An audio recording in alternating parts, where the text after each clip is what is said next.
Weird. All right, everybody, we are now live. What is going on, people? Another day, another Saturday, another episode of the Shop Podcast. Welcome, welcome, everybody who is here live. As you file in, like I say every single week, just stop in the chat, say hello, hit that like button on your way in. We appreciate you guys hanging out with us. Another Saturday, another fire ass show, man. It's been a great week, a great gaming week. We truly appreciate all of you guys stopping in, blessing us with your presence, man. We got the full panel here tonight. Wasn't sure if that was going to happen, but we were able to get it pulled off. Appreciate you, Fuzzy, popping in late, scaring the hell out of me, but I didn't realize Sorry. you was in here. No, it's all good, though. But, man, once again, got the full panel here, man. So let's go ahead and get started, man. It's been a great week. Once again, jam-packed. But let me go ahead and round the panel.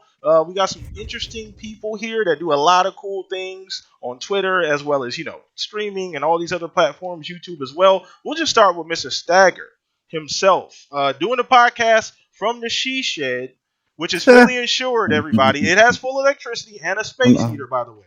So there's no reason to be worried about, you need maybe some ventilation. I think that's the only thing we need to It's work on got two next. windows and a door. It's Okay. good. So ventilation is good. So he's doing a podcast from the She Shed, but I appreciate you Is coming there out, Stag. doilies? That's where I knit, bro. Goddamn. Sweet. I am not in the shed, but we'll just go with it. We'll just go with it. But either way, Let's go guys, with it. we got Stag, man. Appreciate you, man. Let everybody know what's going on with you, what you got cooking up. I know you've been playing a ton of indies lately. Just let everybody know what's going on with you, man, where they can find you at. Not really a whole lot going on. The new schedule's been going well. You can find me on mixer.com, Stagger. I just recently got Children of Morta, and I'm super excited to play that. But yeah, just grinding the indies and hanging out with you guys every Saturday. Awesome. Love to have you, man. Every single week, I'm super not consistent. trying to interrupt you, Oh, you but good. Shansu just says he can't hear anything. He can't? Really? Look at the chat. Yeah, that's what he's saying. Uh-oh. I heard it when I had the audio on. Yep, I just heard myself when I unmuted the podcast. Yeah, I can. Yeah, I can there's go. audio, so I don't know why that's I'm saying. not sure, Okay. Shansu. Yeah, let me know right now. Everybody in the chat. I mean, the panel saying that they can hear me. I don't know what's going on, Says it right Shansu. there. Let us know in the chat, guys, if you guys can hear us, because I'm not entirely sure what's happening. Everything's set up properly. 1, 2.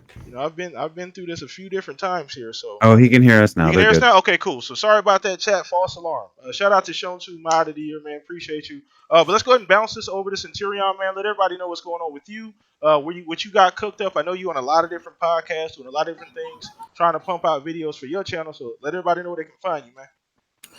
Oh man, where do they find me? They find me here on YouTube. I try to put out content as much as I can, but between hanging out with you guys on the podcast and all the other podcasts I do and playing games with all the amazing people I meet in the community, I wish I had more time to create content.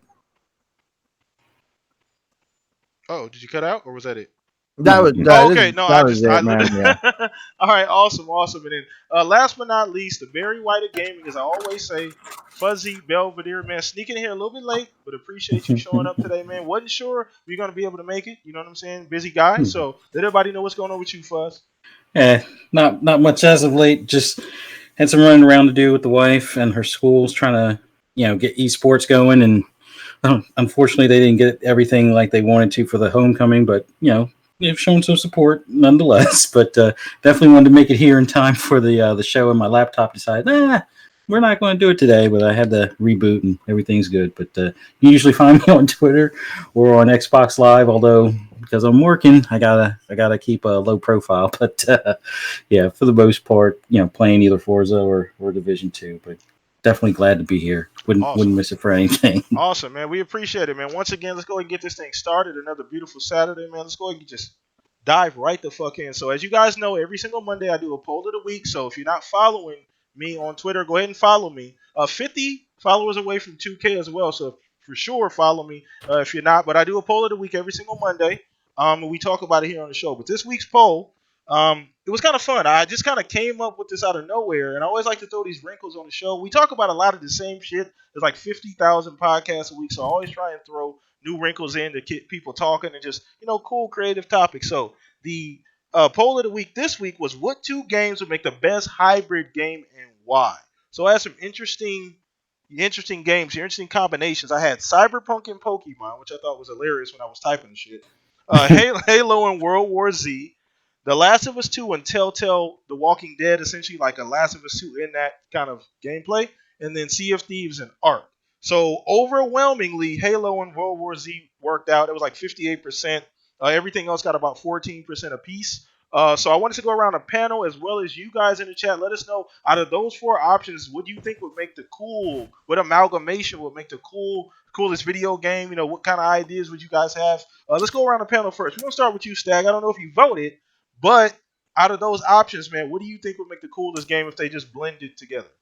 I mean, amazingly enough, this week I did vote. I know it's rare that I go to your wall and be like, "Oh, look at that thing," but no, I'm just kidding. I voted Halo and World War Z. I really, I mean, I'm a huge Halo guy. If anybody's seen my stream, they've seen the corner of all the Halo shit. And I really enjoyed World War Z. If I could, like, I was thinking about it today, like, what would they lean further towards, like giving World War Z some more goddamn story, or just making Halo just pure chaos of World War Z nonstop, like Flood or you know, fucking whatever. Like, dude, that would be nuts. So I would definitely go with that. It'd be fun. Destiny 2 and World War Z, huh? That would be interesting. Isn't Destiny 2 and World War Z already kind of like each other? I mean, you just get the content that you're just shooting lots of shit. That's all I mean. That's what I'm commenting on chat right there. But no, it'd be fun. Like, I actually thought today, just to expand on that, like, what if we got Halo? God, who's the ones that makes the stupid Walking Dead games? Like, get a Walking Dead mixed with Halo. Like, get a storyboard Halo. Yeah, get a Telltale Halo. That would be cool. But I'm totally going off course here. So no, you're right. That'd be cool. That honestly, that was like, man, that would be cool. I should have commented that in the section because I would have loved to see something like a Halo Telltale. So that'd be cool. That would be hella cool. Yeah, it's plenty of lore too in Halo for that to work. There's a lot of backstories with all these different people, you know, especially Master Chief for sure. That's a no-brainer. Like Master Chief and Telltale making some kind of a storyboard type game, it would work too because, like I said, there's a lot of backstory, a lot of books, a lot of behind-the-scenes shit that people will be interested in. Goddamn encyclopedia. Yeah, and I think I actually think that that's one thing that they need to bring, kind of get off topic, bring back to Halo is kind of introduce people to the lore. That's what I love the most about Halo is the backstory and everything that's going on in that entire universe. But either way, that was a great choice. And once again, as you can see, the poll heavily favored that choice because I thought immediately as soon as I put it down, like, yeah, everybody's for sure gonna pick that. Can you imagine like a Halo with like the Flood just all over the place, climbing everywhere, and you trying to get away? And oh man, that should be chaotic as hell, man. So I think it's really, really cool, and I think that once again the chat's probably going to agree with that. So let's go ahead and bounce this over to you, Centurion. What do you think? I'm sure you probably vote as well, maybe not. But out of those options, what do you think would have been your choice? I did vote, and the Halo World War Z was definitely what I voted for. Purely because I had the same thoughts, you know, having the Flood come out, just creating utter chaos. Some kind of like essentially like a horde defense mode. And you could even do it with some of the other alien characters with, you know, by having concepts of them having different weaponry and everything else they could bring along with them. You don't have to have that zombie stacking on a mentality. You could kind of build off of it and do something really, really fun. But no, that's what I voted for. Definitely seemed like a really good game combination, something that I never even really thought of until I read your poll. Oh, okay. Well, no, it just works. It's almost like a no-brainer. You don't even have to think about it because I low-key always wanted something like that. You know, I don't say like a horde mode, but just something to do with the Flood. I mean, I hope they bring it back. I mean, that's a whole nother podcast. We don't even go down that road, but it just makes sense. It'll work perfectly. Like there's no reason for that not to make sense. There's some good other options too, but I think the Halo the world, the story, they just fit together. And you know, like I said, imagine that type of gameplay. Imagine you sitting up in a Warthog being chased by just tons of Flood everywhere, like World War Z, climbing all over each other, climbing on objects and falling from the ceiling, and you just trying to get away. And man, that shit got my blood pumping, man. It's amazing, man. I'd definitely love to see that, man. No brainer. So, Mr. Belvedere, very white. What do you got? I'm sure you voted too, because I think you told me you voted right after you did. What was your option, man? It's the clear choice to Halo and World War Z. See, But knew it. I for a minute I was going to make a comment and somebody beat me to it about the Sea of Thieves and Ark, which actually is coming out called Atlas. Atlas. I know. Somebody made a joke about that shit in the comment section. Yeah, they were like, dude, we already got that. It's called Atlas. I'm like, oh, I didn't even think about this shit.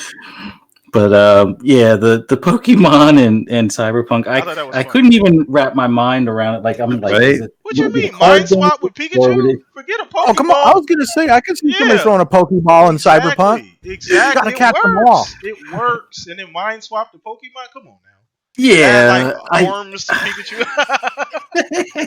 Cybernetic arms. No, but as far as like the Halo and World War Z, I was thinking instead of it being like the Flood or anything like that, more of like, since it is more futuristic, since we are dealing with other alien technology, since we are dealing with more weapon types and things like that, why couldn't it be like microbots or like a micro size type organism where it just basically will eat through your armor if you stay in one spot too long?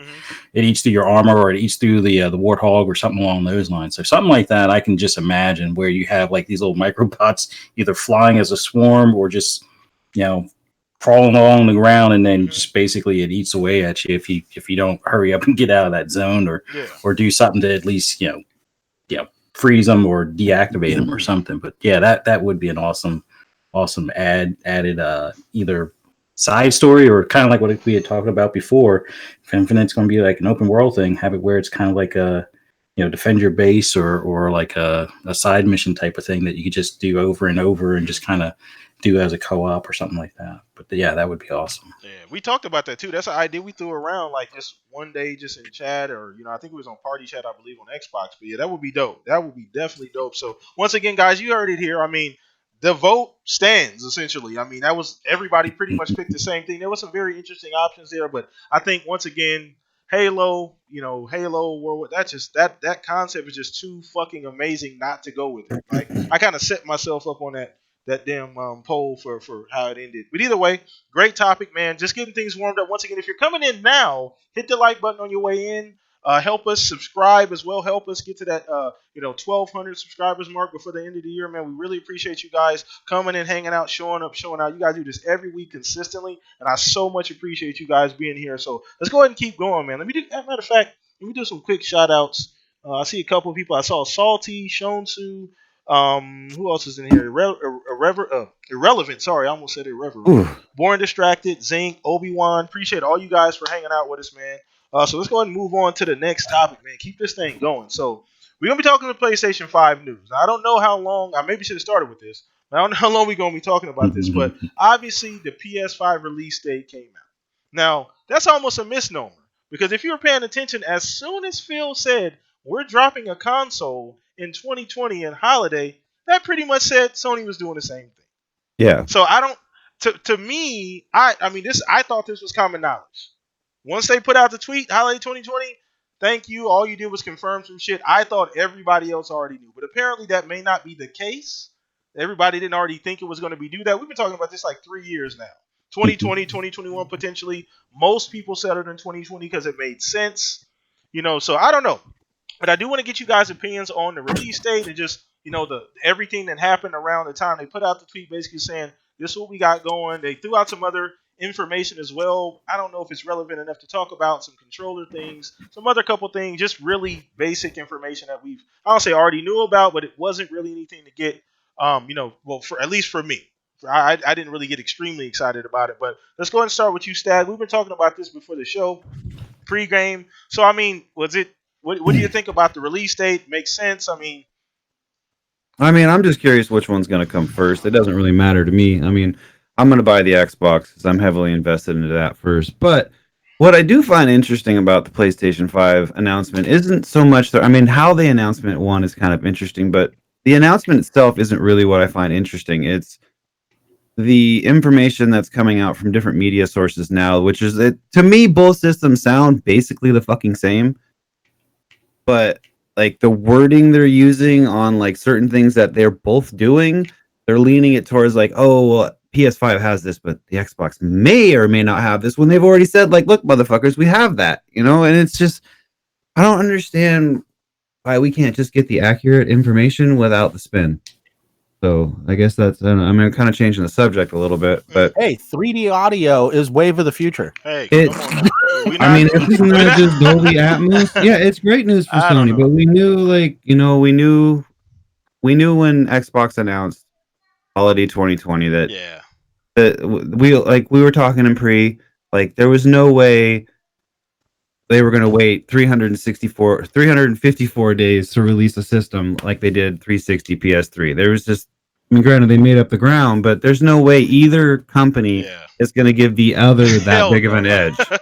Especially now. I mean, granted, I'm pretty sure PS5 is going to, you know, sell a shit ton of consoles. They have a very, very big base and a lot of people that love their games.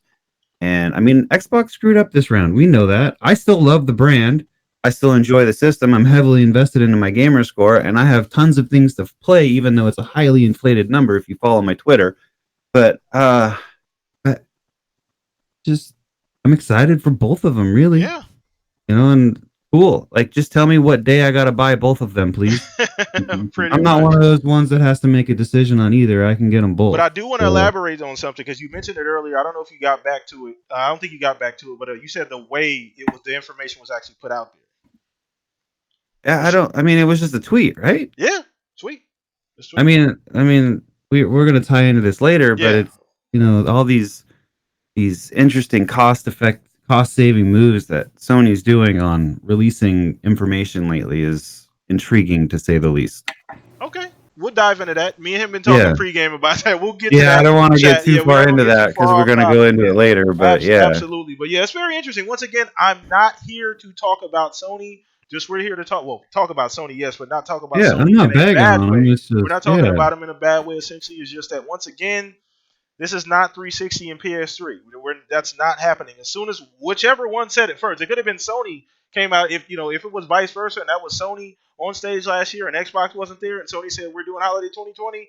The Xbox is coming out holiday 2020. It didn't feel reactionary. It felt like this is when we're launching our system, and so are they. Pretty much. So I'm sure, Centurion, you may want to elaborate on that and give your opinion about the tweet and just, you know, what kind of the everything surrounding the tweet. You know, it's a lot of excitement, as should be if you're a Sony fan, not hating or anything like that, not downplaying the information, just that I thought this was common knowledge. I thought this was something that we all understood that was happening. But either way, Centurion, let us know what you think, man. Oh, no, excuse me. I completely agree with you. This is common knowledge. Either company would be a fool to let one release their console way before you could. Yeah. So no matter what, it's kind of interesting. I feel like as soon as Xbox, and also that's another thing too that could be addressed. You know, Xbox fans get treated to it being revealed on stage at E3 in a very public and very professional setting. PlayStation fans get a random tweet on, I think it was a Tuesday, you know, so it's just like, wow, that's very lackluster, but okay, that's nice.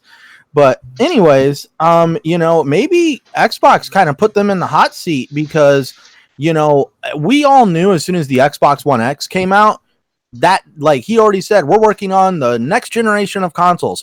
They were already drawing out the next console after the Xbox One X came out. So I don't know what PlayStation was doing, but I feel like maybe they were put in that position. Like as soon as Xbox came out and said holiday 2020, they were like, oh crap, we need to do holiday 2020. Otherwise we're going to look like a bunch of idiots. So definitely it's a given that it's going to be a very interesting holiday next year. They would have to be fools not to want to compete with each other. And also, you know, like you say, you guys are going to get into it later, but there is just a lot of wording being thrown around, different stuff. And it's almost just like, you know, once again, like you don't want to scream bias, but it's just like, Sony gets a pass once again. Oh, they don't have to release in a big formal setting like Xbox. You know, they can use Twitter because they have 100 million sold. Xbox has to go out there and put themselves out there because they're the market loser. And it's just like, well, what about the fact that maybe Xbox just has a higher appreciation for their fans, and that's what they wanted to do? What if it's not the fact that they're the market loser? If anybody should be wanting to save money, it should be Xbox. They're the market loser, according to everybody. Sorry, I could go on to this forever. Yeah, no, it's cool. No, it's completely fine. No, I get what you're saying. Well, I mean, another way to look at that though is maybe Sony sees that the way consumers are consuming information is changing as well. I mean, it's Social not media. just it's not either or. I mean, sure, the way Microsoft is doing it is working, or Xbox, excuse me, is going up on stage and announcing it. That's fucking great. Great. I love it. I wish Sony would have done the same thing this year. But on the same token, like, saving money isn't a horrible idea, and you're still getting the information out to your base and your consumers, and people can find it on YouTube, Twitter, True. and social media. And social media and these formats are becoming a bigger way that people consume their news. And the fact that you point that out is amazing. But what is one of the biggest things that Xbox has been basically dragged down into the mud for? Oh, marketing. You need to put stuff on television. You need to put it on radio. You need to put it on all these original forms of advertising. No, you're right. And then all this, you completely said it. You were like, people are consuming their information differently. So when Microsoft took that direction, people were like, oh, this is all you get. Microsoft is broke, this, that, and the other. It's just, I mean, Microsoft kind of has to catch up some ground. I mean, I'm partially an Xbox fanboy. I will never ever say I'm not, but we know they lost ground. You know, with how they tried to launch the last system and all that, and I think they have to do the extra mile this time because of the mistakes they made this gen. I mean, I love the platform, but still, like, I'm not going to say they didn't make mistakes. And Sony's sitting high up on the throne, like. I mean, I feel like this is like how I feel about it. Like, Sony's just sitting up there like, all right, we're going to sell at least a fucking 80 million consoles just by like putting out a tweet. Well, and let's do it. You saw when the tweet came out, it was trending all day. So you see the power of the brand at that point. And me and the power's there. Stag were pre-gaming about this until before you popped in. And it's a brand thing at this point. You know what I'm saying? It's the same thing with Nintendo in a different way. Nintendo can put out a tweet, like an anonymous tweet, and their fan base goes rat shit crazy. Like, the gaming community goes rabid for anything. It's just a brand thing. Like, and Sony does have they have a lot of weight behind their brand, and it's not really. And you know what I'm saying? And then, like you said, it's not Sony's place to prove that they can put out good content and good games. It's Microsoft's time to like be like, hey, we did a whole bunch of shit and we got a really cool system now. But there's no right or wrong. Can we attract more of the people that weren't buying our systems because we didn't have all these things before? And they still haven't even shown us those kind of games. So I mean, we've got a year before, but we'll see. Now, are we getting into the idea of the restructuring that's going on later in the show? We just transitioned to everything. Yeah, we really did. But we'll talk about that later. I want to make sure we get Fuzz his opinion on it. But appreciate it, Centurion, for sure. But no, like you said, Centurion, I agree 100% on both sides. There's really no right or wrong. Two different companies, both multi-billion-dollar companies. They do things a little different. You know what I'm saying? So it is what it is at the end of the day. I think, once again, I'm an Xbox guy. It is what it is at the end of the day, but I still can see that there are two different companies who do two different things. Strategically, they do things differently as well with their brand, and it works for the most part for both.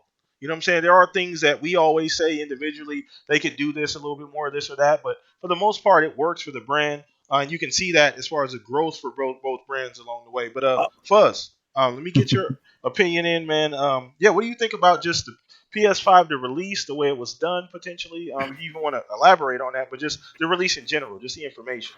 I kind of thought it was already given, like a given or basically common knowledge, just because of the timing. I mean, we all talked about, well, which one would come out first, and if they came out first, it'd be like no more than like a 30-day window difference between them. So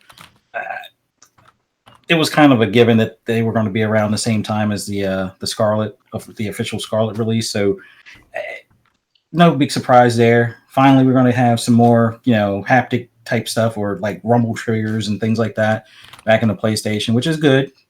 Confirmation of 4K Blu-ray, which is good. All those people that were like, oh, the Pro doesn't need it. Yeah, what are you saying now? But yeah, it's great that they did what they did in the tweet. I guess we'll get more information as it gets closer to that time frame. We'll possibly see them at E3 next year, and when Yeah. they do the official unveiling of the box. I mean, Yeah, you great. know they're going to be there for that. If they don't do it earlier. Yeah, Right. that's true. That's true. They might do their own thing. Mm-hmm. Yeah. They might. But as someone that owns a PlayStation as well, and will more than likely own one again next generation, thank goodness they're going to do backwards compatibility. It's good to at least have official confirmation. But if you're paying attention, you already knew what the time frame was. You already knew. They said before, when they said that obscure thing like, well, there won't be a new system for at least 14 months or something like that. It's like, wait, what? Are we not doing anything for 14 months? It's like, oh, well, I guess that means it will be right around the holidays of 2020. Yeah, no surprise. So yeah, no surprises, just official confirmation. Great, it's a tweet. I look forward to 2020 for both systems. Look, I'm excited. I'm excited about it for real. I mean, we're definitely going to see some fireworks next year. That's all that guaranteed. We're seeing some shit go down next year. E3 is, I mean, we only get this every 5-6 years. So these new consoles. So this is going to be one for the ages, and I'm really, really excited about it. Once again, who knows? Maybe they come out sooner and do something on their own. Maybe they show it sooner. That happened with the Xbox One and the PS4 as well. They came out sooner and showed the actual box and some features, even games, well before the console came out and well before E3 as well. I think it was. I think Xbox did it early, like January or something like that, February, and Sony did it maybe even earlier than that. I don't even remember, but so yeah, it's very, very interesting, man. So let's go ahead and keep this thing going. Once again, appreciate everybody hanging out with us, man. You guys have been amazing every single week. You guys are hanging out. Hit the like button. We're on our way to 1,200 subscribers, so appreciate that. Hit the subscribe button if you have not already done so. So let's keep it going, man. So this next one kind of hurts my heart a little bit, man, because this is one of the games that when the first one came out, I didn't jump on board right away, but when I did, it was amazing. It was a great experience. The game played like it just reminded me of like Unreal Tournament. It just was smooth, crisp, gory, just the way you want it. Just the way you want it. I'm talking about Doom and Doom Eternal being delayed until March 2020. So that was a game a lot of people were looking forward to, especially once again, if you've not picked up the first one, do yourself a damn favor as a gamer. Go buy it. It's extremely inexpensive, but you'll enjoy it. It's not a long game. What would you say? I know, Stag, you said you pretty much, well, yeah, it was, I don't know. I don't want to put a number on it, but go buy it. I don't remember exactly how long it is, but go purchase it. You won't regret it. But I want to get you guys' opinions around the panel on the delay. I know a couple of you guys here were looking forward to that game, and as well as the chat, let us know what you guys think about the delay, maybe why they delayed it. I saw something earlier in the chat about adding microtransactions. How dare you say that word on this podcast? That is like a curse word. We might as well ban that. But either way, well, let's get your opinion, Fuzz. Let's start with you since you ended it. What about Doom Eternal? What do you think about the delay? Did that kind of, how do you feel about it? I mean, as much as I hate delays, just because it's like I'm excited for the game, want to play it, and then it's being postponed. It's like, okay, great. I will look forward to when it actually gets released. But then now it puts it closer to the big behemoth in the room, which it's a month before Cyberpunk. So it's like, yeah, I better hurry up and finish this thing before Cyberpunk comes out. But yeah, Last of Us as well. Well, Last of Us comes out April. Yeah, so that's it's after, like, but still, I don't know. I was just hoping they would have been out a little bit sooner, or on time. But they always say it's better to have them delay it and have it, at least be 90% functional as opposed to release it on time and be completely broken or something. Stop! Come on. Let's not kick it, man. While he's down, Stag. We try not to do that, man. We somehow bring up Anthem every week. Anthem gets in here every week. I was gonna make another joke, but I'm gonna leave it alone. Go ahead, Fuzz. I'm gonna leave it alone. No, but and speaking of Anthem, man, my god, it's just so. I don't know. Too much. Yeah, I'm looking forward to the update in the Division 2. Anthem is just like I don't want to be that guy crying on Twitter like you had the entire world's attention and possibly half their money, and you could have taken it all if you just look at your nearest competitors. Look at Destiny. Look at the Division. I mean, really look at Destiny now, but it's like, but anyway, back to the Doom. Yeah, sucks, but hopefully it'll be smoother, less buggy, less issues. A smaller day one patch, and hopefully not as many of the M word in there with the trying to take our money type of thing for the cool hat or cool skins for your suit and stuff like that. So I don't know, but sucks. Yeah. No. So once again, do yourself a favor. Go play the first one. If you haven't gotten a chance to go play it, it's extremely inexpensive. I don't know. It may be even less, like $10. It's so inexpensive. Yeah. It's in Game Pass. Oh, that too. Yeah. Bingo. Game Pass right there, $1, $2. I don't even know what the deal is right now. But either way, do yourself a favor. Go play the damn game. It's a real treat. You'll have a lot of fun. If you're into like the just mindless shooting shit, destroying shit, gory stuff, that's what Doom is all about. And it's in hell. It's in hell. It's in hell as well. So shoot the devil in the face for sure. But either way, man. I mean, it's. I wasn't when I heard about it. I wasn't worried about that. That didn't hit me immediately because the first one it did get off to a rocky start, but it worked its way through that and it ended up being an amazing game. So I wasn't too worried about the actual game. Once again, as long as this is something just making the game better, and I'd like to assume that's what it's for. I don't know about the microtransaction thing. I'd like to say hell no, but you never know nowadays why they delay these games. It could just be creatively. It could be microtransactions, but I'm hoping that's not the case. So, what do you think, Stag? I mean, first of all, was Doom a game was on your was Doom Eternal a game that was on your radar, or how do you feel about the delay as well? I mean, honestly, I probably wouldn't even have gotten to it until the delay release date as it is. If it would have released whenever the hell it was supposed to, I probably wouldn't have gotten around to it till next March. I don't know. The backlogs is what it is. Mm-hmm. But microtransactions, I don't care. Don't play the multiplayer aspect. I'm all about that single player life, unless it's some co-op single player camping. I guess that's not single player, but you know what I'm trying to say. It doesn't bother me if it makes the game better. I mean, God, the last Doom looked so good. It played so smooth. I can only think that they're delaying the game to make it play well. I mean, I'm tired of games releasing incomplete. I think we all are. I remember games have always had their glitches or bugs or whatever, but it just seems like games get rushed to be put out now because they need that money back or whatever. I don't know what it is, but I would rather have a dev or a publisher say, no, this product is not ready for the market. Push it back, make it ready for the market, and fucking make it ready for the market when you finally do release it if you've pushed it back once or two times. If it comes out and it's still fucking broken, what the hell are you doing?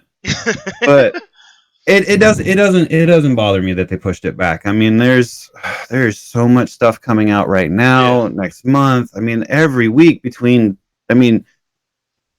Nintendo put out 20 fucking games a week ago, for Christ's sakes, indie titles and stuff on the platform. And I mean, there's games to play there. There's games to play on the PlayStation and the Xbox that aren't Doom. We've got plenty to play. So them pushing it back, I mean, unless you're a big, huge Doom, oh my fucking God, this is my life kind of gamer, it's not that big a deal. For sure. I agree. No, for sure. So let's go ahead and throw this over to you, Centurion. How do you feel about the delay? What do you think? Maybe why was it delayed? Maybe just some of your, insight. I know you, my encyclopedia. When I want anything factual, I go straight to you. I don't know if you heard anything or even been looking into it, but what was your general opinion about Doom being delayed? Doom Eternal being delayed? Relief. Okay. Look, I was right there with Stagger. Too many games to be played for starters. Maybe they're aware of that. Maybe they know that there is going to be a lot of competition. The whole point of this is, it's kind of like that whole argument back in the day when people found out that Gears 5 was going to release around Borderlands 3. They were all swearing up and down that Borderlands 3 was going to completely, kick Gears 5's ass, and that people were only going to play Gears 5 for a few days and then they all move over to Borderlands 3. And we all see what bugs and glitches did to Borderlands 3. They just completely stomped that whole argument out. Even though Borderlands 3 is a great game, it functions, there's still a lot of flaws, and so people at that point just kind of were just like, yeah, we'll wait till they fix that.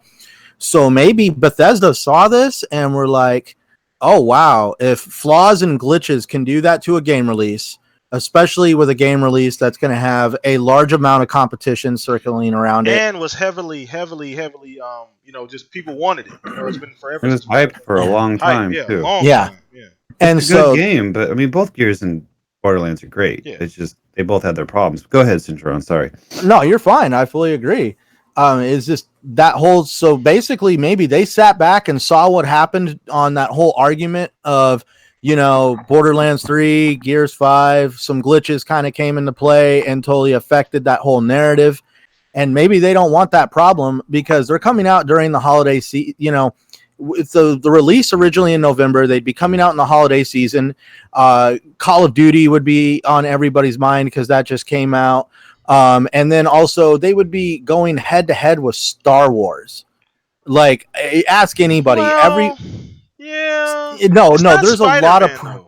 There's a lot of problems with the Star Wars franchise being used as a game. That's why even I'm a little hesitant of even trying to say that like Star Wars is their main source of competition. 2, I don't know what kind of momentum they have, right? Besides it just being Star Wars. But I have been asking a lot of people, like I chatted with Masked Mayhem and Zimmy Games all day today playing Destiny 2, and we even discussed it a little bit. We had that whole conversation of what games are you looking forward to this year, and not one person even brought up Doom Eternal or complained about Doom Eternal being... I haven't really heard anybody truly complain about that game being moved because they're like, oh man, I'll be able to have some breathing room when it comes to playing these games and all this other stuff. And I feel like maybe they actually saw that narrative of, I think we're going to possibly shoot ourselves in the foot, especially if there was flaws in the game. Look at Bethesda. Come on, some of the most funnest glitches in gaming were produced by Bethesda games. So, but maybe they are wanting more polish. Like, God, did any of you play Rage 2?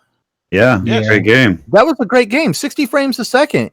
If they can duplicate that kind of gameplay in Doom Eternal and get it right, they'll have a really good game on their hands, especially as a shooter. And so maybe there was some flaws there that had them a little trepidatious about releasing with all that competition circling it. And then also was seeing what everybody's complaining now that, games are being released with bugs and they're sick and tired of it. And so definitely, I wouldn't want to be another developer that put out games with bugs. Yeah, no, I mean, I agree. There's a lot of valid points there. A lot of valid, because you're right. I mean, as far as Doom goes, even when the first one came out, I think that one was a little bit of a bigger buzz. It was earlier in the gen. We hadn't had a Doom, in a while. It's a nostalgic game. People are like, oh, holy shit, Doom. I remember the watching Bethesda's conference and them showing everybody going crazy. It was on Twitter. I think it was trending for like maybe half a day or so, but it was crazy. This one didn't get the buzz, but it's a great game, no, nonetheless. But you're right. There's a lot of things that developers have to look at leading up to a launch. Where it's at, what's around it. So it could have been. There's a lot of reasons, and I think go ahead. It's kind of in the chat right now. I'm wanting to point out. Sorry, go ahead. No, everybody's talking about the Outer Worlds. I think I've heard more people say Outer Worlds than Doom Eternal. I mean, yeah, you're probably right. You're right. I would agree with. I mean, that game's coming out though. It's coming out this year. I already have it pre-downloaded. That's what I'm saying. Like, I just saw. Shout out to Jamie Moran. I just saw him on Twitter. He posted a picture. He's downloading it right now. So it's a. I mean, it's a game by a studio who's highly rated and beloved by a large number of people. The Fallout crowd that didn't get the Fallout they wanted is all over Outer Worlds. You know what I'm saying? So there's a lot of that too. There's a lot of nostalgia there. So you got to take that into consideration too, Centurion. Oh God, yeah. They made probably one of the most critically acclaimed Vegas. Fallout games. Yeah, Fallout New Vegas. Mm-hmm. And that right there will probably be the Fallout game everybody was looking for. I had no problem with Fallout 4. I really enjoyed it. I played that game till I, couldn't breathe. But, definitely this will probably bring a lot more people back to the the concept of a game like that anyways. Because I'm going to be up front. What really shot Bethesda in the foot was Fallout 76. That kind of just left a bad taste in everybody's mouth. I don't want to say that just kind of, I mean, yeah, that shot the other foot. Because they were already having issues. Like they were limping along and decided to kind of wipe that other foot out. So yeah, they crawled That just made them crawl the rest of the way at this point. I'm not saying crawl, that's disrespectful, but this is a great studio. But they've had some low lights, a lot of low. They've almost swapped places with Ubisoft from last generation. Like Ubisoft was trash last generation for the most part. This generation, they've been a fucking amazing. Probably top 2, top 3 studios this entire generation. Bethesda has fallen off the horse for whatever damn reason. I'm not entirely sure. We'll see with the whole Elder Scrolls thing, but we'll figure that out later. But I want to make sure everybody. Did I get to everybody, Fuzz? I know everybody. Stag, you got to. I want to make sure I covered everybody here. I got distracted. My wife was talking to me, so I want to make sure everybody got that topic in. But either way, let's go ahead and keep this thing going. Once again, chat, let us know what you guys think about what we're talking about. Appreciate everybody in here watching live. More shout outs, man. Let me do that one more time. So I know there's some new people that popped in here I've never seen before. Let me go back. Mass Mayhem developer. Chris is in here. What's up, Chris? Let's see who else is in here. Phantom, Beezy, shout out to you guys for watching, man. Appreciate you guys so much. Hit the like button, subscribe to the channel if you've not already. Thank you in advance. So let's go ahead and keep it moving, man. So this is the thing we kind of held off to the end of the show because I feel like there's going to be a lot more to talk about this. This is probably going to cause some people to go one side of the fence or the other, but we're all gamers at the end of the day. So we're going to be talking about the recent departures at Xbox and Sony. So I don't want to treat this like they're related. They're two separate, isolated incidences. So please don't bundle them together like they're the same thing because they're not. Okay? So as we know, Mike Ibarra, integral part, big cog in the entire wheel of Xbox, is leaving Xbox essentially. We don't know where he's going, what he's doing. He's not going to be with the company, for the foreseeable future. He did come out and say he's going to let everybody know what he's going to do fairly soon. So we'll see. You'll hear something from him. So that's essentially for Xbox. It's a huge blow. He's essentially, what is his official title with Xbox? I mean, he's like the corporate vice president. Yeah, it seems like a vice. So yeah, he's a big. He's right under Phil. They sit at the same table, so makes a lot of decisions. A lot of cool things have gone through him. He's the guy that got up on the stage and announced. It wasn't BC. What was it that he announced that was huge? Was it BC? No, that was Phil that did BC. I can't remember exactly, but he's made some huge announcements for the Xbox brand. And then we have on the other side of the coin, Sony recently with their not European, but UK division essentially. A lot of those guys got laid off. And then Sean Layden, he essentially stepped down from his position, which is essentially equivalent to Phil's position at Xbox. So I wanted to talk a little bit about that. Now, we're not going to sit up here, guys, and act like we know all the details, so we're just going to have fun with this. So I'm going to start with you, Stag, because we kind of pre-gamed this. We've been talking about it for a little while now. So I just want to get your general opinion on how do you feel about, both people leaving and just the situation at this particular point. Well, as we talked in pre, I look at one as leaving. I mean, yes, they both left technically. I see one left amicably, made tweets about it, has still been talking about said company that he left amicably and in a good way, and is totally seeming like everything's cool. And that would be Mike. The way that it was announced that Sean was no longer with the company, to me, felt very like a corporation coming out saying, we have come to an agreement to let this person go against their possible wishes, but this is what's happening. It's just the vibe I got from it. I don't take a lot of stock in it, but also it's like we've seen, now they've lost that guy, or let that guy go. He left on his own accord. We don't exactly know because there's no news coming out about it that we've heard. And as Zink just said, as I was going to get to, the layoffs over in the UK, and in the US, whatever. But there's obviously some shakeups going on within Sony, and as an outsider, per se, because I'm an Xbox guy, like looking at that, it would make me a little bit uncomfortable. Like, all right, you lost Sean, you're laying people off in the company, you're announcing content in a different way. I mean, so it definitely feels like there is a new direction coming from within that company and how they do Sony, PlayStation, that kind of stuff. For sure, what they're doing, why they're doing it, we don't know, but it just feels like there's a little bit of turmoil on that end. I don't see, now if Phil came out and announced he was leaving, I'd maybe be a little bit more like, okay, what the fuck is going on? that would be a whoa, what the hell? Yeah, like Phantom just said, it's odd to have Sean leave when there's a new console dropping next year. Like, timing, isn't he pushing that? And this is not a and that we haven't heard anything. It just feels totally different. Yeah. Yeah, and this is once again just to elaborate. Great point, Stag. This is not a Don Matrix situation. He didn't fuck up and then get dropped. Nothing's happened. He's done phenomenal this generation.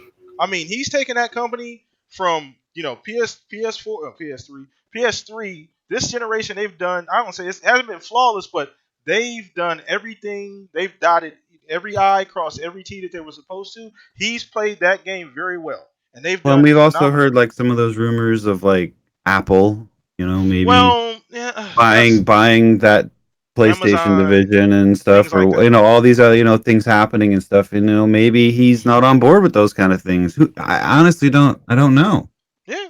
No, and once again, the chat's even saying, he said it is odd to have. So Blind said, Ibarra leaving with the console next year. So yeah, I mean, this is why like it's hard to really have a conversation about this because there's so many details we're unaware of. It just the way Mike tweeted out, it was more of a hey, just want to let you Yeah. guys know. It was more of a pleasant like that's what I do if I'm leaving and I've been there 20 years, and that's it. Like that I work at American Express. You know what I'm saying? It's not Xbox. You know what I'm saying? So I do something like that just to let everybody know it's kind of a It feel feels like an good. NDA on I'm Sean's moving on. Yeah, side. I'm moving on. Yeah. Dude, and Sean, I just don't know. I don't. You don't know. Silence sometimes says a lot. So there's something there. And then, like you said, I didn't even realize, but he's right. The timing of this, essentially, if he's pretty much in Phil's position, that's a major change. That's a major change in the company. Mike's been at Microsoft for 20 years. I mean, you can't blame the guy for maybe being like, I'm just gonna go spend some time with my family. The guy's not hurting for money. No, absolutely not. So or he got offered an awesome project somewhere else. I mean, and that same thing could have happened with Sean. He could have had same thing. He could have had an offer on the table, and Sony wasn't happy that he wanted to leave, and so they had to have some lawyers get involved. Who fucking knows? Yeah. No, there was definitely two different exits. Yeah. No. So one was bigger than the other too. I mean, Ybarra leaving it's big, but if Phil left, it would be more like if Sean left, in my opinion. So, exactly. And you gotta take that into account as well. You gotta take their positions, their relative positions. Now, VP is huge, but if Phil bounced, okay, what's going on here? And I don't want to. We don't want to treat this like it's a bad thing because Sony for whoever decides to who's in that place now. What's the guy's name? Who's essentially stepped up and shot? I don't even know. But either way, if Sony does what they're supposed to do and they get even bigger next generation, we all won't even think about this. It won't even be a thing. So obviously the results are going to matter as this plays out. So let's keep that in context as well. So let's go ahead and throw this over to you, Centurion. I know you do a lot of research behind the scenes. So essentially, what is your opinion on both leaving once again, being sensitive of their situation and what happened? What do you think, man, going forward?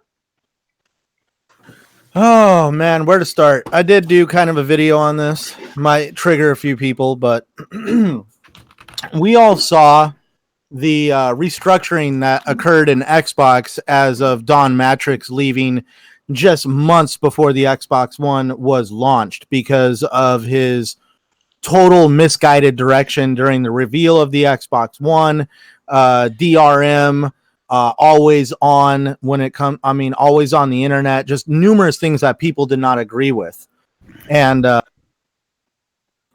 and that's where this whole situation. Like, let's first just touch off on this.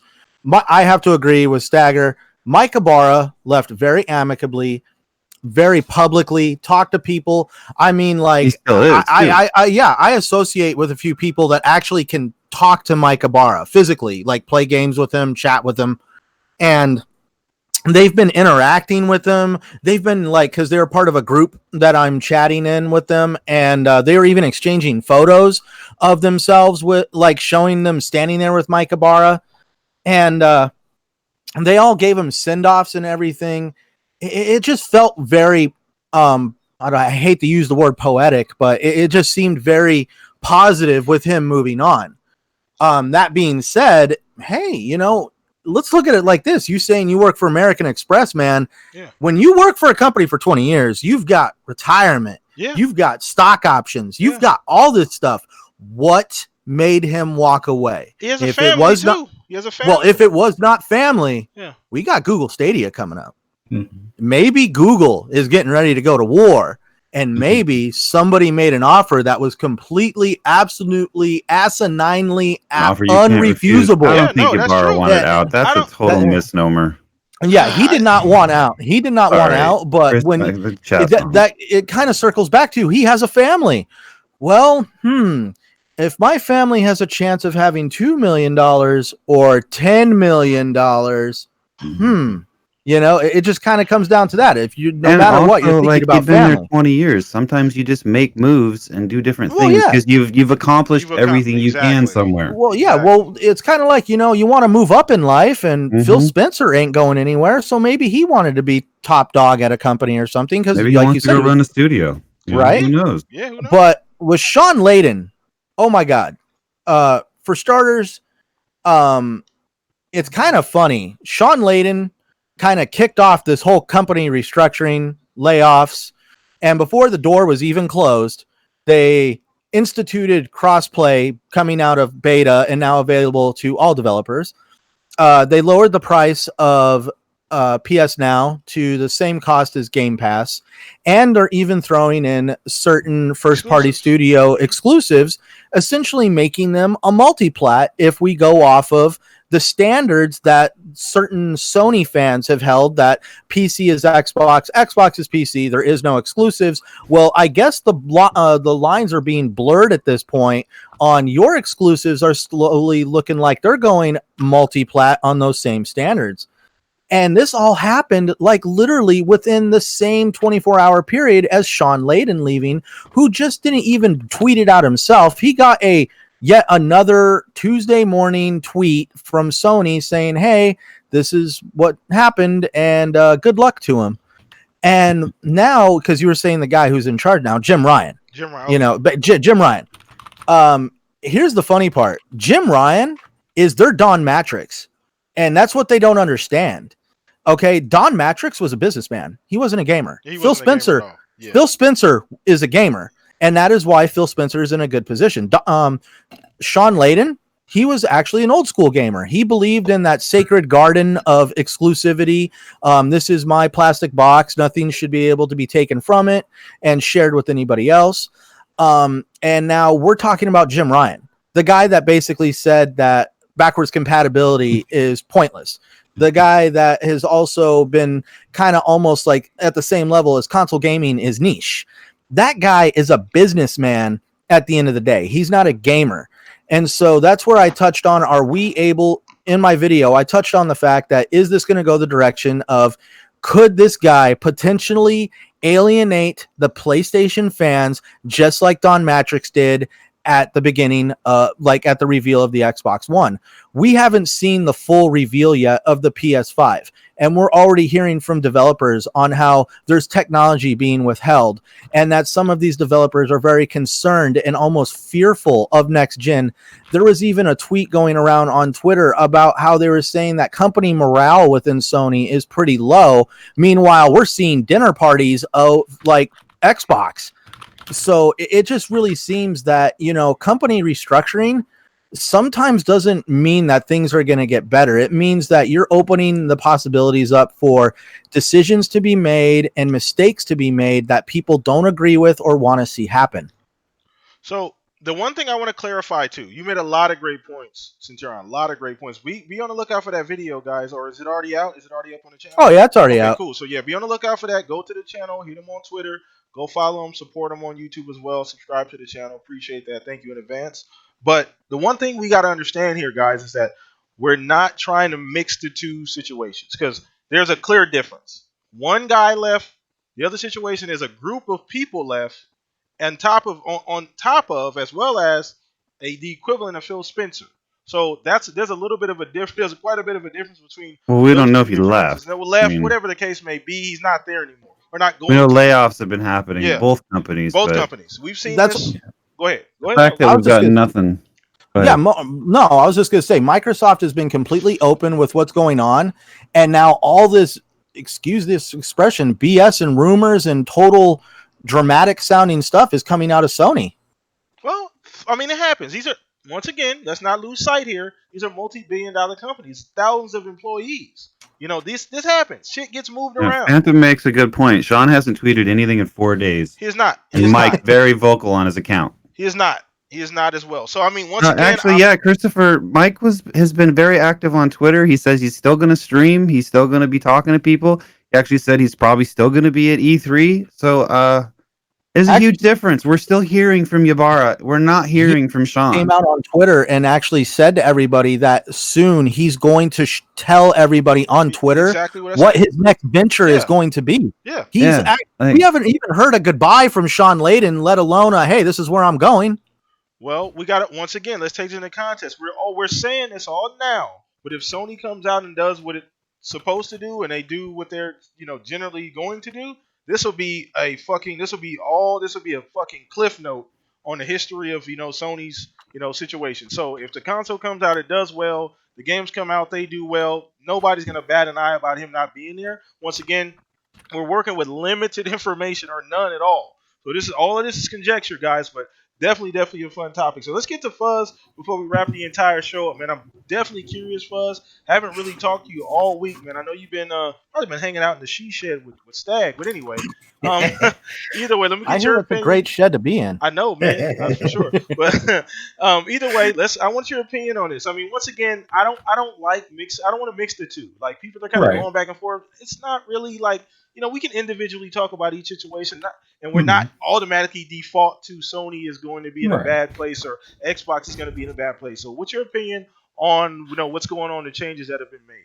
Well, I'll start with Mike. I'm probably have the unpopular opinion, but I'm kind of surprised it wasn't a sooner thing. Although, and I'll explain why.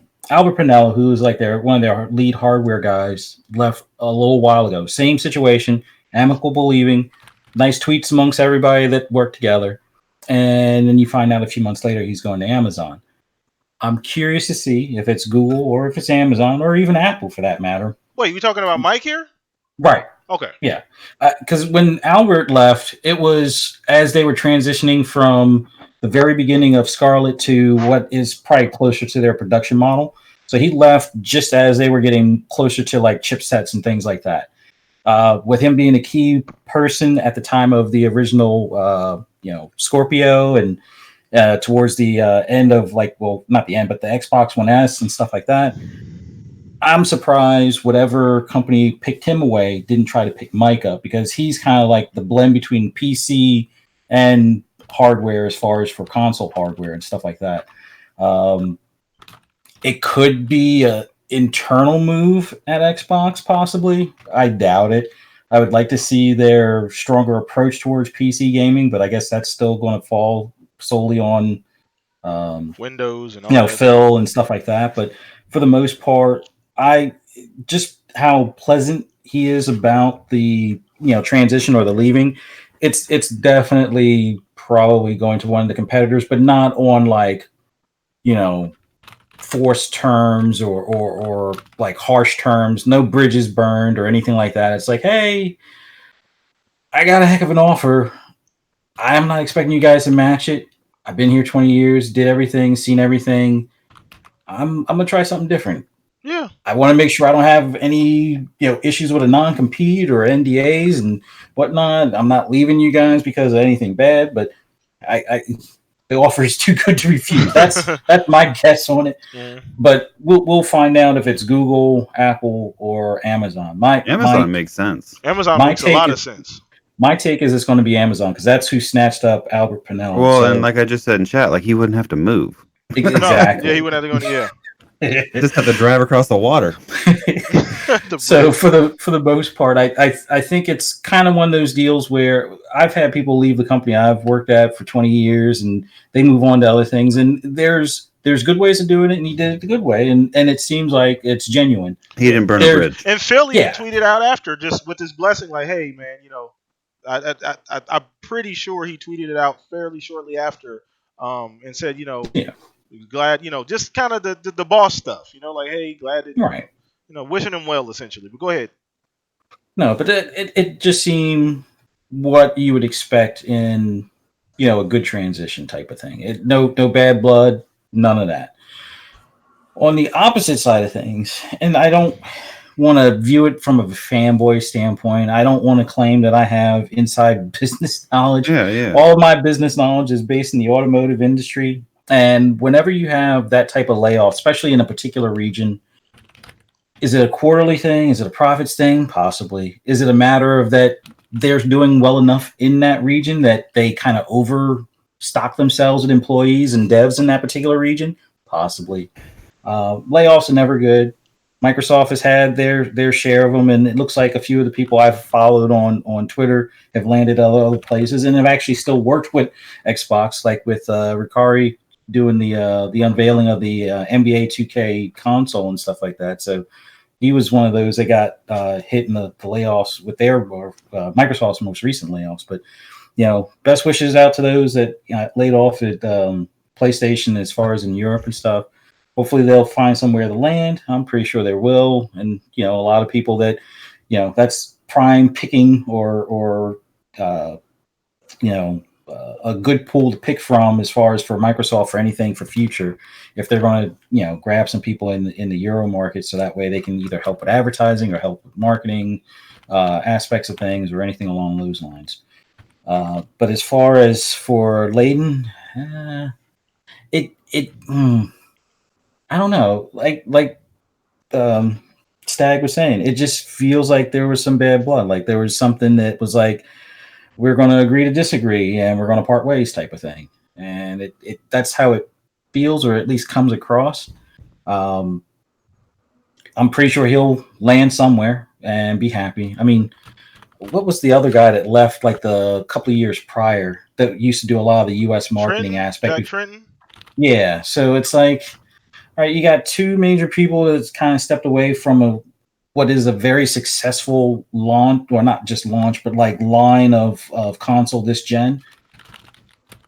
They've probably made enough money to take care of themselves and their families a couple of generations over. So no probably big issues, but it's probably just a matter of Sony's going to want to do things a little bit differently going into this next console generation, and try to make sure that they can, keep as much profit in their pocket.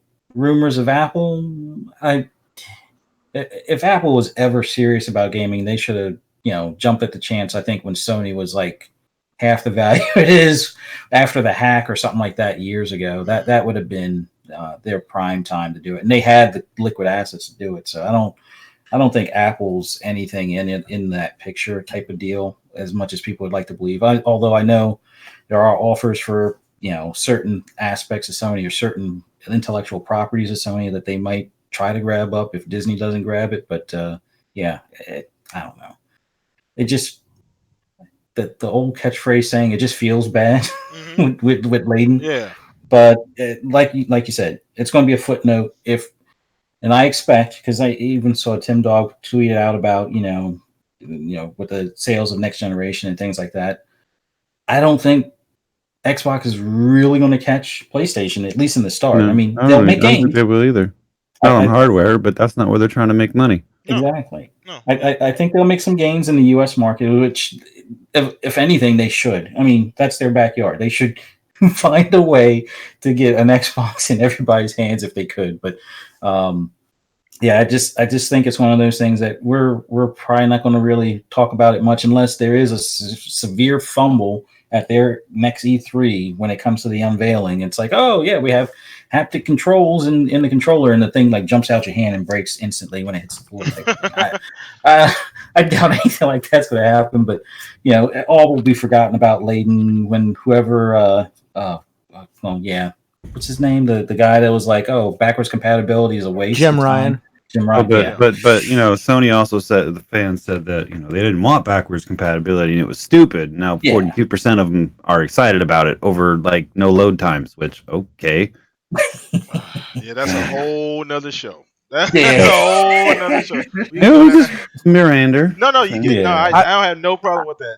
I just want to just at least add on to what Fuzzy was saying is, I agree with Fuzzy. These layoffs, I said it. I don't know if it was this show or Saltiest Gaming, but I said, when we were growing up, a lot of the big games and the gaming market, the gaming industry itself existed over in the Eastern Asian part of the world. Now, with everything that's going on and the way things have transitioned, it just seems like gaming is more in the Western part of the world here in North America, South America, Canada. It's over there in Europe and Asia.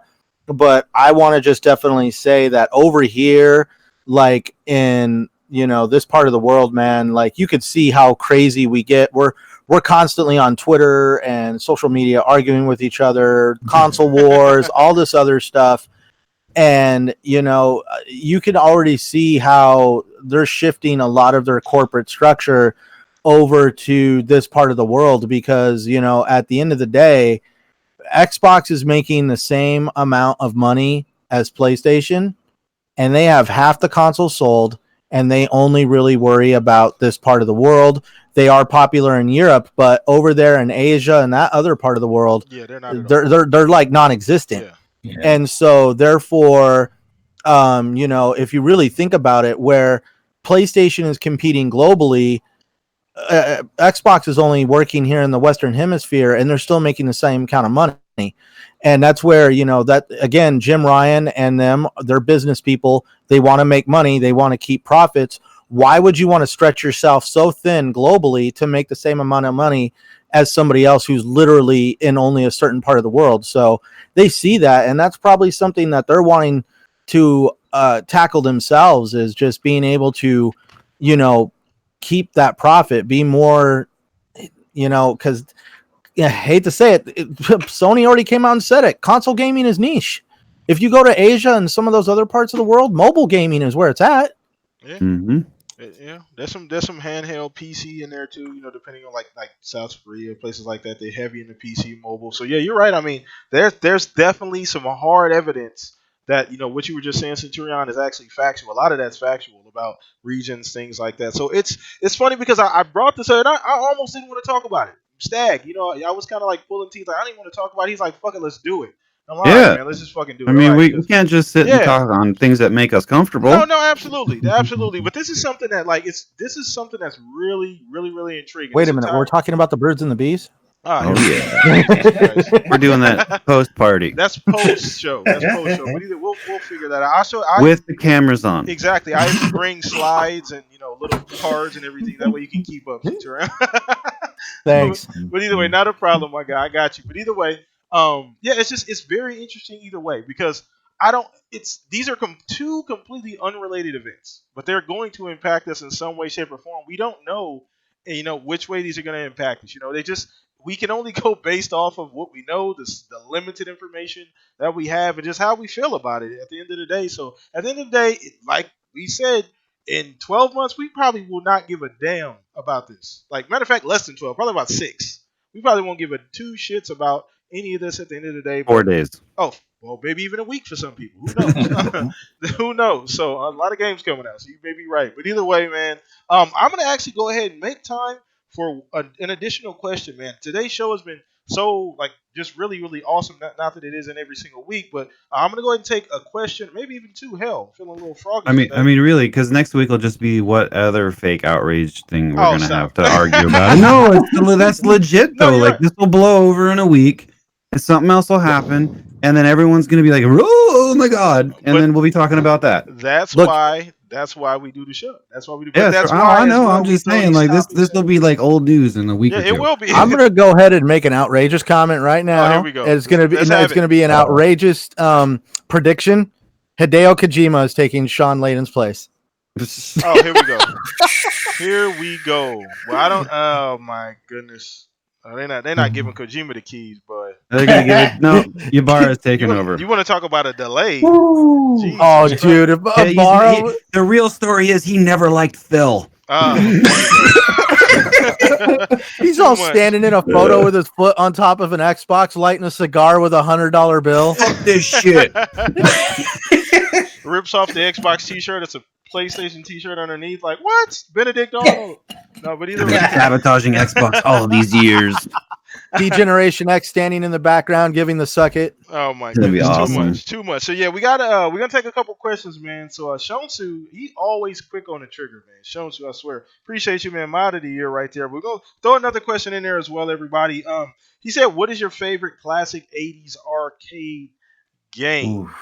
So I we're got all, so many. I think we're all above 30 in here. I'm pretty sure we all Oh are. God, So we yes, should be, I am. we should be good to go. I'll start. Let me get mine out the way. What did I play? A healthy amount of probably. Oh well, I'd probably say the OG Mortal Kombat. Because literally, when I was in junior high school, every day there was a donut shop across the street from my school, and they had two arcade machines. One was Mortal Kombat, the other was I think like SNK, I believe, something like that, Neo Geo. And that line for Mortal Kombat used to be out the door every single day after school, quarters galore. That place got so much business, but either way, that game had a profound. It resonated with me because I mean that was something I played every day after school. I'm begging mom for lunch money, not even using it on food, just going to the donut shop, playing video games, playing Mortal Kombat, seeing who can, how long can I stay on, before I lose and have to get off and get back in line. So for me, it would probably be the OG Mortal Kombat. So whoever wants to take this question next, go ahead and jump in. Oh, Mortal Kombat. I said 80s. I'm sorry, 80s. Good Lord, I'm way. I didn't play anything in the 80s. I'm sorry, I didn't play anything. So I'm gonna forego the 80s. I'm saying Mortal Kombat for me when I was a kid. Sorry. I'm going with Galaga. That was the shit. I love Galaga.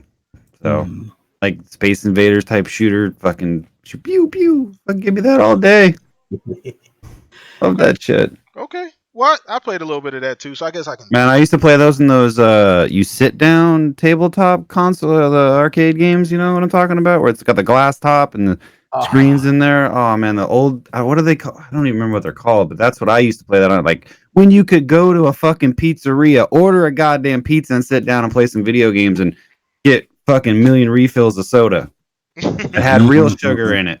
Yeah. So, absolutely. Go ahead. Whoever want to go next. I feel that I am not old enough for this question, but I was born in 86. I'm only 33, man. I was too young to experience the 80s, thank God. But anyways, so the 80s were awesome. You shut up. I know that the hairstyles looked great, and I missed a lot of pink. I missed a lot of stuff, parachute pants, jogging suit. Yeah, you didn't miss anything. You didn't miss anything. The shoes called Ruse, where you could put Rayon. Magical you didn't miss anything. But anyways, I did. Don't worry about I have to agree with Stagger on one thing. My dad, growing up as a kid, was in the bar industry, and he did bring home one of those tabletop games with the glass and the TV down in it, and you would sit there and play games on it, and it was Asteroids. Oh, yeah. So pretty much that would, if we want to really get on the 80s, that was the game I played a lot of growing up as a kid. Is I'd come home and just play Asteroids. So I played so Cruising USA wasn't 80s. That was early 90s, right? I think so, yeah. That was early 90s, right? Because I think it's close, but I think it was early 90s. I'm pretty sure. But I played a ton of that too. But I wasn't, like I said, I was born in 83, so I was very young all the way throughout the 80s. So that was my first experience. All right. Well, I'm gonna show my age. Tempest. Pong. Oh. No, not. I mean, Pong. Yeah. I was around for that, but I was a little guy for Pong. But Tempest was like probably the next closest thing. I remember just going to elementary school and then coming out. There was like you said, a pizza shop / grocery store right next door to the elementary school. And Tempest was like one of the first arcades I played, aside from probably like Pac-Man, or maybe it was right around about the same time. Actually, no, I think original Donkey Kong was in the arcade then too. But Tempest, because it was like futuristic and it was almost like a 3D, even though it was like wireframe stuff. It was the best back then. And then, later on, as graphics got better, things like elevator action, where it was still 8-bit pixel stuff, but you're the spy flying into the building. Well, actually, it's a tough call between elevator action. I think Spy Hunter came later, but elevator action I think was still fairly early 80s. Dude, probably late 80s on that. But you remember like that Star Wars game that you sat in and you fucking blew the thing and that thing was awesome. You guys are old. No, I'm just playing. Yeah, man, I used to play a lot of pinball too. So pinball was fun. Pinball was fun. I missed the consoles with the wood grain on them. Yeah, Atari. You had to use Commodore 64 over there. Huh? Wood with? What is that? Imagine having to clean your console with that nowadays. But anyway, either way, man. So I think we'll go ahead and wrap this thing up, man. It's been a phenomenal show, man. It was a good show Awesome today. show. Yeah. Appreciate you guys once again for watching. We're gonna go ahead and wrap this thing up, man. I will let everybody go around the panel. I do want to say a couple things though. Just to reiterate, once again, I'm about 50 followers away on Twitter, so go ahead and hit me up there. Follow if you've not, man. That's kind of where you get the inside information on what's going on, next week's topics and all these other cool things, as well as follow these other three gentlemen here, my compatriots, my brothers in arms on Twitter. That's pretty much where you can find any of us for the most part. You want some direct feedback, hit us up there too, as well as hit me in my DMs, man. They're always open. I don't, generally block anybody unless you're being a complete ass. But, yeah. Either way, let me know if any improvements in the show, anything you guys can think, of that will help the show overall. I'm always game, good or bad, doesn't make me any difference. I'm not that sensitive. So now I'm off that tangent. Let's go ahead and get to the panel. Stag, let everybody know before we wrap this thing up and shut it down, where they can find you, your schedule. I know that's changed. Right now I'm on Mixer, but I'm honestly thinking about doing a trial run at Twitch just because I mean, Mixer's got some great integration. It's got some wonderful things, but it still only gets 3.2% of the viewing market. So I want indies to get more action. I got to go where the people are at, and check it out, see how it goes. So next week, I'm going to be setting it up probably later tonight or tomorrow, but I'm going to be on Twitch, and it's a Mixer. I don't even know what it is. I'll find out and I'll put a tweet out. But I'm on in the mornings from 9:15 to 11:30 a.m. Pacific Standard, Monday through Friday, pushing them indies. Let's do it. Let's get it. Make sure you guys, he always doing some cool shit. Make sure you drop some sparks on him. Go in there, follow him, do what you got to do. Indie King, man. You do a lot for that space. You know what I'm saying? And we greatly appreciate that. I'm glad I got, you here, you know what I'm saying, to represent indies. It's amazing. I've always been kind of a low-key advocate for indies, but having you kind of on the forefront, champion indies, man, it's been amazing. Appreciate you every single week, Stag, coming on, man. You and your entire family, you guys are amazing over there, man. Shout out to the kids, too, kicking ass in jiu-jitsu. Let me get it right before I get karate, man. I thought it was you told me jiu-jitsu. Wait a minute. It is. I'm fucking with you. Hold on, dude. Either way, let's go ahead and throw this over to Centurion, man, the newest member of the podcast, man, making a lot of moves in the community. You see him all over the place. Twitter, on the 3-4 different podcasts a week, man. But let everybody know where they can find you and what you got coming up. Before I do that, do you mind if I give one shameless plug? Go ahead. Do what you got to do. Yeah, do what you got to do. I just want to thank Masked Mayhem for being here. Masked Mayhem UK, you see him in the chat. It is like going on 3:30 in the morning his time. He is sitting there over in England. And just so everybody knows, he is pretty much the main guy over at bg4ghub.com, which stands for By Gamers for Gamers. He's a really awesome guy. I want to thank him for being here. And also, he let me be a part of BG4G and kind of having input and making content for them. So I just wanted to thank him for being here because, it is like hella late in the early in the morning for him. Appreciate you hanging out, staying up, man. Thank you so much. And for me, you can always find me here on Saturdays with you guys, kicking it with you. Again, you're always my first podcast, my first home away from home. Sundays, I'm on the Xbox Roundtable, or TXR for short.